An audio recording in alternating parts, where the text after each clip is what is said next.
Hello students, welcome to Study Maths.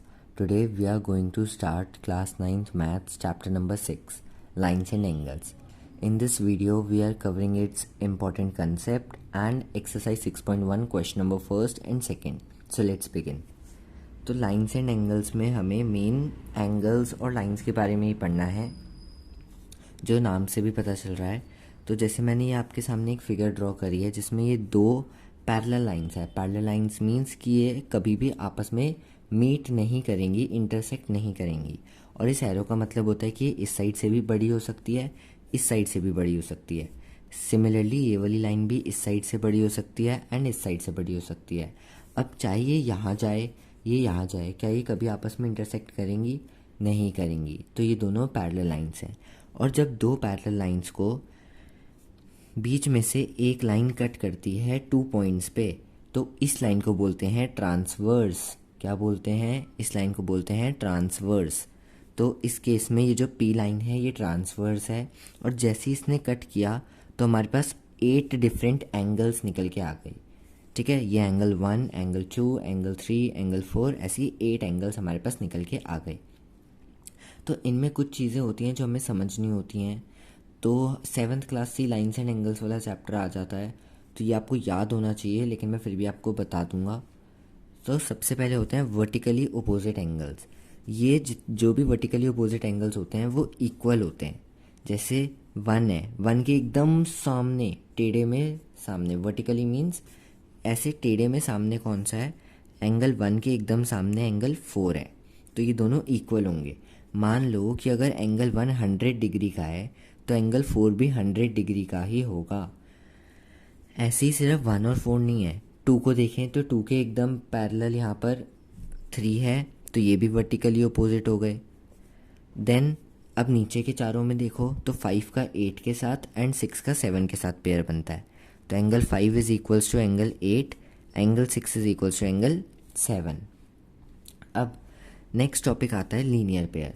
Linear pair होता है कि 2 एंगल्स, ठीक है, 2 एंगल्स मीन्स इस फिगर के अकॉर्डिंग 2 एंगल्स हैं, हो तो 2 या 2 से ज़्यादा भी सकते हैं, उनका सम 180 आना चाहिए। 180 क्यों आता है? क्योंकि वो स्ट्रेट एंगल स्ट्रेट लाइन पे बनते हैं, और स्ट्रेट लाइन पे जो जो एंगल्स बनते हैं उनका सम 180 होता है। क्योंकि जो स्ट्रेट एंगल होता है, स्ट्रेट एंगल पड़ा हुआ है ना, जैसे ये मैंने स्ट्रेट लाइन ड्रॉ करी, इस पर जो एंगल होता है ये 180 डिग्री का होता है। अब मान लो मैंने इसे ऐसे कट कर दिया, तो ये जो 2 एंगल बने, एक ये छोटा वाला एक ये बड़ा वाला, इन दोनों को मिला के भी 180 आएगा। और अब अगर मैंने इसको 3 हिस्सों में बांट दिया तो मेरे पास 3 एंगल बने, एक ये एक ये एक ये, इन तीनों का सम भी 180 आएगा। तो वही हमारा लीनियर पेयर कहता है। देखो ये स्ट्रेट लाइन है, यहाँ पर आ रहे हैं 1 और 2, तो एंगल 1 प्लस एंगल 2 180 डिग्री होना चाहिए। नीचे 3 और 4 भी आ रहे हैं, तो एंगल 3 प्लस एंगल 4 भी 180 होना चाहिए। ऐसी देखें, ऐसी सीधी लाइन देखें तो 1 और 3 और 2 और 4, तो एंगल 1 प्लस एंगल 3 भी 180 होना चाहिए। एंगल 2 प्लस एंगल 4 भी 180 होना चाहिए। सिमिलरली हम ऐसी नीचे के एंगल्स का निकालेंगे कि 5 और 6 को प्लस करके 180 आना चाहिए, 7 और 8 को प्लस करके 180 आना चाहिए, 5 और 7 को प्लस करके 180 आना चाहिए, एंड 6 और 8 को प्लस करके 180 आना चाहिए। नेक्स्ट हमारा यहाँ पर आता है alternate interior angles. Alternate interior angles भी इक्वल होते हैं। एंड ऑल्टरनेट इंटीरियर क्या होता है? सबसे पहले इंटीरियर एंड एक्सटीरियर एंगल्स देखते हैं। इंटीरियर होते हैं जो अंदर की साइड हो। अंदर की साइड हमारे पास 4 एंगल हैं, 3, 4, 5, 6। 1 हमारा बाहर है, 2 हमारा बाहर है, 7 बाहर है एंड 8 बाहर है। तो 4 अंदर के हैं, 4 इंटीरियर एंगल्स हैं, 4 एक्सटीरियर एंगल्स हैं। ऑल्टरनेट का मतलब होता है एकदम अपोजिट साइड में। जैसे ये 4 अंदर है तो 3 के अपोजिट कौन सा है? 6। 4 के अपोजिट कौन सा है? 5। तो एंगल 3 एंगल 6 के इक्वल होगा, एंगल 4 एंगल 5 के इक्वल होगा। फिर ऑल्टरनेट एक्सटीरियर कौन कौन से हैं? 1, 2, 7, 8। अब इसका ऑल्टरनेट मतलब अपोजिट। 1 के अपोजिट में बाहर का एंगल, 1, 2, 7, 8 में से 1 के अपोजिट कौन सा आ रहा है? 8 आ रहा है। और 2 के अपोजिट कौन सा आ रहा है? 7 आ रहा है। तो एंगल 1 के इक्वल होगा एंगल 8, एंगल 2 के इक्वल होगा एंगल 7। ये भी आपस में इक्वल होते हैं। फिर आता है को इंटीरियर एंगल्स, इनका सम 180 आना चाहिए। ठीक है, को इंटीरियर मतलब इंटीरियर तो होने चाहिए, जैसे 3 4 5 6 में से होगा। को इंटीरियर मतलब सेम साइड में, जैसे 3 लेफ्ट साइड है तो 5 भी लेफ्ट साइड है, इन दोनों का सम 180 आएगा। एंगल 3 प्लस एंगल 5 180, और दूसरा हमारे पास था एंगल 4 प्लस एंगल 6, ये भी 180। नेक्स्ट आता है को एक्सटीरियर, इसमें था हमारे पास एक्सटीरियर एंगल्स। एक्सटीरियर कौन से थे, इधर 1 था, इधर 2 था, इधर 7 था, इधर 8 था। तो अब एक्सटीरियर तो ये हो गए। को एक्सटीरियर मीन्स सेम साइड में, जैसे लेफ्ट साइड के ये दोनों, राइट साइड के ये दोनों। तो 1 प्लस 7 180 होना चाहिए। सिमिलरली 2 प्लस 8 भी 180 होना चाहिए। ठीक है, इसका भी सम होता है 180 डिग्री का। नेक्स्ट आता है कॉरस्पॉन्डिंग एंगल्स। कॉरस्पॉन्डिंग एंगल्स ऐसे होते हैं, जैसे ये हमारी फिगर थी, ये 8 एंगल बने थे यहाँ पर। तो ये वाला जो एंगल है जिसको मैंने शेड किया, इसका नाम 1 है। तो इसका कॉरस्पॉन्डिंग होता है कि ये बाहर की साइड है, हमें लेना लेफ्ट साइड का ही है, क्योंकि ये लेफ्ट साइड का है तो हम लेफ्ट साइड का लेंगे। लेकिन वो ये बाहर है तो वो बाहर नहीं होना चाहिए, वो अंदर होना चाहिए। ठीक है, जैसे इसका नाम था 5, तो एंगल 1 जो है वो एंगल 5 के इक्वल होगा। कॉरस्पॉन्डिंग एंगल्स इक्वल होते हैं। ऐसे अगर मैं 2 का एग्जांपल लूँ, 2 राइट साइड है तो हमें राइट साइड का ही लेना है, लेकिन 2 बाहर का है तो हमें बाहर का नहीं लेना, हमें अंदर का लेना है, जो कि 6 होगा। तो angle 2 is equal to angle 6 आएगा। अब कई बच्चे सोच रहे होंगे कि हम ये 3 4 क्यों नहीं ले रहे, 2 के साथ 4 क्यों नहीं लिया, 1 के साथ 3 क्यों नहीं लिया, क्योंकि ये लीनियर पेयर में आते हैं। लीनियर पेयर हमने पढ़ा था कि स्ट्रेट लाइन में बन रहे हैं। एंड अगर हम नीचे की बात करें तो अब यहाँ पर देखो 1 2 का हो गया, 1 2 हो गया, 5 6 हो गया, इनका पेयर बन गया, बचे 3 4 7 8। तो एंगल 3 एंगल 7 की इक्वल, एंगल 4 एंगल 8 की इक्वल। क्योंकि 3 अंदर की साइड है, हमें लेफ्ट का ही लेना है, लेकिन अब ये अंदर का हो गया तो बाहर का लेना है, बाहर का हो गया 7। सिमिलरली 4 अंदर की साइड था, राइट साइड में था तो राइट में, 8 बाहर का है, तो ये दोनों इक्वल हो जाएंगे। अब हम एक्सरसाइज 6.1 स्टार्ट करते हैं। फर्स्ट क्वेश्चन बोलता है, ये हमारी फिगर है, गिवन हमें दे रखा है कि एंगल AOC ये है, इसका नाम मैंने दे दिया 1। BOE ये है, इसका नाम मैंने दे दिया 2। तो हमें बोला है कि एंगल 1 प्लस एंगल 2 70 डिग्री है। दूसरा हमें बोल रहा है कि जो BOD है वो 40 डिग्री है। BO और ये D नीचे की साइड है, तो इसका ये वाला एंगल बना, इसको मैंने 3 बोल दिया। और दूसरा हमें बोलता है एंगल 3 40 डिग्री है। हमें निकालना क्या है, हमें निकालना है BOE, एंगल 2 की वैल्यू निकालनी है, and reflex of COE। Reflex angle कौन से होते हैं, रिफ्लेक्स एंगल होते हैं, जैसे मान लो मैंने एक ये एंगल बनाया, अब इसके अंदर की साइड जो एंगल होता है ये ऑब्ट्यूस हुआ, और इसके बाहर का जो बड़ा वाला एंगल आता है इसको बोलते हैं रिफ्लेक्स। सिमिलरली अगर मैंने एक ऐसा एंगल बना दिया, एक ऐसा, ये अंदर छोटा है, इसको एक्यूट बोलते हैं, और ये बाहर इतने बड़े वाले को रिफ्लेक्स बोलते हैं। रिफ्लेक्स एंगल वो होते हैं जो 180 से बड़े होते हैं लेकिन 360 डिग्री से छोटे होते हैं, इन एंगल्स को बोला जाता है रिफ्लेक्स एंगल। अब हम ये क्वेश्चन में चलते हैं, ये हमें दिया है, अब हमें ये सारी वैल्यूज़ निकालनी है, तो थोड़ा सोचो हम कैसे निकाल सकते हैं। इतनी सारी हमने प्रॉपर्टीज़ पढ़ी कि कौन सा किसकी इक्वल होता है, किसको प्लस करके 180 आना चाहिए, तो कुछ दिमाग लगेगा। हमें जो 3 है वो 40 दे रखा है, मतलब यहाँ पर आ गया 40। अब क्या हम इस 40 से इस एंगल 3 से एंगल 1 की वैल्यू निकाल सकते हैं, निकाल सकते हैं, क्योंकि एंगल 3 एंगल 1 के इक्वल आएगा। क्यों आएगा, क्योंकि ये वर्टिकली अपोजिट एंगल्स हैं। पढ़ा था ना स्टार्टिंग में ही कि एकदम अपोजिट सामने सामने होने चाहिए। तो अब अगर एंगल 3 40 है तो एंगल 1 भी कितना हुआ, 40 डिग्री हो गया। ठीक है, देन अब ये बोलता है कि एंगल AOC क्या था, यहाँ पर लिखना पड़ेगा हमें कि लेट एंगल AOC, मैंने 1 लेट किया था एंगल 1, और लेट किया था हमने एंगल BOE को एंगल 2, एंड एंगल BOD को मैंने एंगल 3 लेट किया था। ये सबसे पहले स्टार्टिंग में हमें हमारी अजम्पशंस देनी है, उसके बाद क्वेश्चन सॉल्व होएगा। अब एंगल 140 आ गया, ठीक है। अब बोल रहा है कि AOC और BOE को मिला के 70 है। AOC हमारा 1 था, मतलब 40 में क्या प्लस किया कि 70 आया, तो ये बना 40 प्लस एंगल BOE को हमने क्या लेट कर रखा है, 2 लेट कर रखा है, तो हो गया 40 प्लस एंगल 2 70 आना चाहिए। एंगल 2 हो गया 70 minus 40 that is equals to 30 degree. अब हमारे पास दो एंगल आ गए, BOE निकालना था, BOE को 2 लेट किया, 2 की वैल्यू आ गई, तो हमारा एक काम तो हो गया। दोबारा मैं आपको समझा देता हूँ कैसे आया। एंगल 3 की वैल्यू हमें दी हुई थी, उससे वर्टिकली अपोजिट हमने एंगल 1 निकाल लिया। अब क्वेश्चन में बोलता है कि इस 1 को और इस 2 को प्लस करके 70 आता है। अब अगर एक नंबर, दो नंबर हो गए, एक ये वाला नंबर एक ये वाला नंबर, दो नंबर को प्लस करके 70 आता है, एक नंबर 40 है तो दूसरा नंबर कितना होगा, दूसरा नंबर होगा 30 डिग्री। ऐसे हमने दूसरा वाला भी निकाल लिया। अब COE का रिफ्लेक्स निकालना है।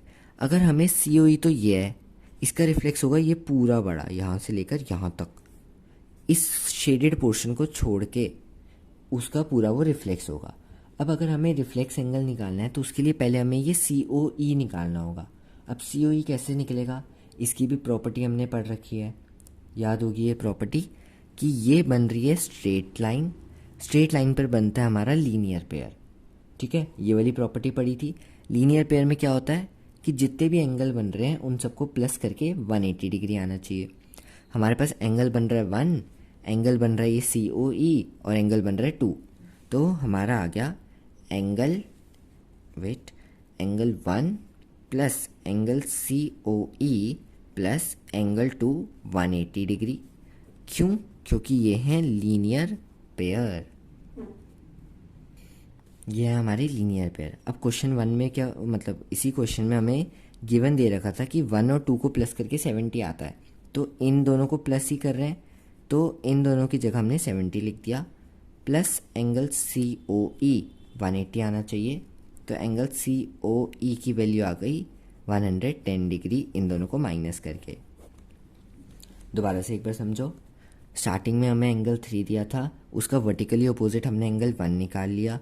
अब एंगल 1 आ गया तो एंगल 2 भी निकल जाएगा, क्योंकि हमें बोला है कि इन दोनों को प्लस करके 70 है, एक नंबर दिया है, दूसरा हम इजीली निकाल सकते हैं।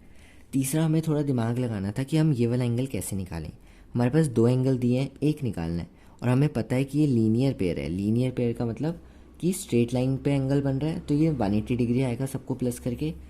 दो एंगल दिए हैं, तीसरा हमने ऐसे निकाल लिया कि इन दोनों को प्लस करके 1 और 2 को प्लस करके जो आंसर है उसको 180 से माइनस कर दिया, तो हमारा COE आ गया 110।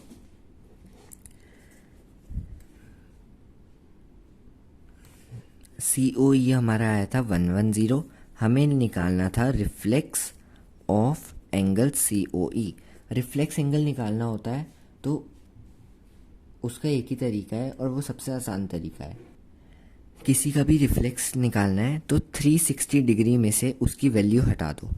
ये 110 आया था, इसका रिफ्लेक्स निकालना है तो 360 में से 110 हटा दिया, तो हमारा आंसर आया 250। ये हमारा आंसर है। तो पहले पार्ट का आंसर हमारा पीछे आ गया था, तो पहले पार्ट का हमारा आंसर आया था 30 डिग्री, दूसरे का आ गया 250 डिग्री। क्वेश्चन फिनिश हो गया। अब सिर्फ ये नहीं कि मैंने बता दिया कि 360 में से माइनस होगा तो हमारा आंसर आएगा, कंसेप्ट भी बता देता हूँ। जैसे रिफ्लेक्स ये होता है पूरा कंप्लीट एंगल जो होता है 360 डिग्री का, ठीक है, एक सेकेंड, ये होता है 360 डिग्री का पूरा कंप्लीट एंगल। इसमें से मैंने एक और एंगल ऐसे कर दिया, तो ये जो हिस्सा था, ये छोटा एंगल बना है, ये होता है एक्यूट एंगल, और जो बाकी बचा इसे बोलते हैं रिफ्लेक्स एंगल, जो अनशेडेड पार्ट है। अब पूरा 360 था, उसमें से ये छोटा हटा दूंगा, तब ये बाकी बचे हुआ हिस्सा आ जाएगा। तो इसीलिए हम जो भी हमें एंगल दिया होता है उसमें से 360 में से वो माइनस कर देते हैं। सेकेंड क्वेश्चन देखते हैं। एंगल POY की वैल्यू दे रखी है कि 90 डिग्री है। अगर ना भी लिखा होता तो हमें इस स्क्वायर से पता चल जाता है, अगर ऐसे स्क्वायर है तो इसका मतलब वो 90 डिग्री राइट एंगल है। हमें बोला है A/B जो है, A/B वो 2:3 है। अब ऐसा अगर रेशो का क्वेश्चन आ जाए तो हमें एक काम करना है, हमें लेट करना है A की वैल्यू और B की वैल्यू। A के सामने क्या है 2, तो A की वैल्यू हो गई 2x, B के सामने क्या है 3, तो इसकी वैल्यू हो गई 3x। सिंपल इतना काम करना है अगर रेशो का कोई क्वेश्चन आ जाए। और हमें सिर्फ ये C की वैल्यू निकालनी है इस क्वेश्चन में। तो C की वैल्यू निकालने के लिए हम सबसे पहले क्या करेंगे, ये देखो C जो है ये क्या बन रही है, स्ट्रेट लाइन, इस स्ट्रेट लाइन पे ये सी है और सी के साथ बी है, तो इसका मतलब कि जो बी है और सी है इन दोनों को प्लस करके 180 आएगा क्योंकि लीनियर पेयर है। तो हमें बी की वैल्यू अगर हमने फाइंड कर ली तो हम सी इजीली निकाल सकते हैं। अब बी की तो हमें इसी तरीके से फाइंड कर सकते हैं। तो अब देखो ये भी स्ट्रेट लाइन है और ये हमारा लीनियर पेयर बन रहा है। तो लीनियर पेयर में मतलब a प्लस बी प्लस 90 होता है 180 डिग्री, क्योंकि ये लीनियर पेयर है। हर क्वेश्चन में आपको ये लिखना पड़ेगा कि आपने क्यों लिखा कि ये क्यों 180 डिग्री है, क्यों वो इक्वल होता है, ये चीज़ हमें ब्रैकेट में मेंशन करनी होगी, इसके भी मार्क्स होते हैं। अब देखो ये पता चल गया कि ये स्ट्रेट लाइन थी लीनियर पेयर। a की जगह आया 2x, वैल्यूज़ हमने सब्स्टिट्यूट कर दी ये वाली। b की जगह आया 3x plus 90 is equals to 180। 2x में 3x प्लस किए, 2x थे उनमें 3x और आ गए तो ये हो गया 5x, और ये 90 प्लस का है, उधर जाएगा तो माइनस का, और 180 में से 90 गए 90 आ गया। ओके, अब 5 मल्टीप्लाई हो रहा है x से, तो उस साइड जाएगा तो डिवाइड हो जाएगा, तो x is equals to 90/5। x की वैल्यू हमारी आ गई 18 डिग्री। अब x तो हमारे किसी काम का नहीं है, हमारे काम का है a और b, तो a और b की वैल्यू निकालते हैं। a है 2x मतलब 2 इंटू 18, x की वैल्यू हमने 18 आई हमारी वो डाल दी, तो a आ गया 36, b आ गया 3x, that is equals to 3 into 18, तो ये हो जाएगा हमारा 54। अब b हमारा 54 आ गया। अब हमने यहाँ क्वेश्चन में देखा था कि ये भी स्ट्रेट लाइन है, तो b और c को मिला के लीनियर पेयर हुआ। b plus C is equals to 180 degree, क्योंकि ये एक लीनियर पेयर है। b की वैल्यू हमारी क्या आई 54, तो b की जगह रखा 54 plus c is equals to 180। c की वैल्यू आ गई 180 माइनस 54, क्योंकि ये प्लस हो रहा है, दोनों को माइनस करके c हमारा आता है 126 डिग्री। हमें c पूछा था, हमने c निकाल दिया। इसी के साथ मैंने आपको इस एक्सरसाइज के बारे में मेन कॉन्सेप्ट क्लियर करा दिया था स्टार्टिंग में। क्वेश्चन 1 कंप्लीट हो गया, क्वेश्चन 2 कंप्लीट हो गया। अगर दोनों चीज़ें अच्छे से समझ आई हैं तो वीडियो को लाइक करें और चैनल को सब्सक्राइब करें।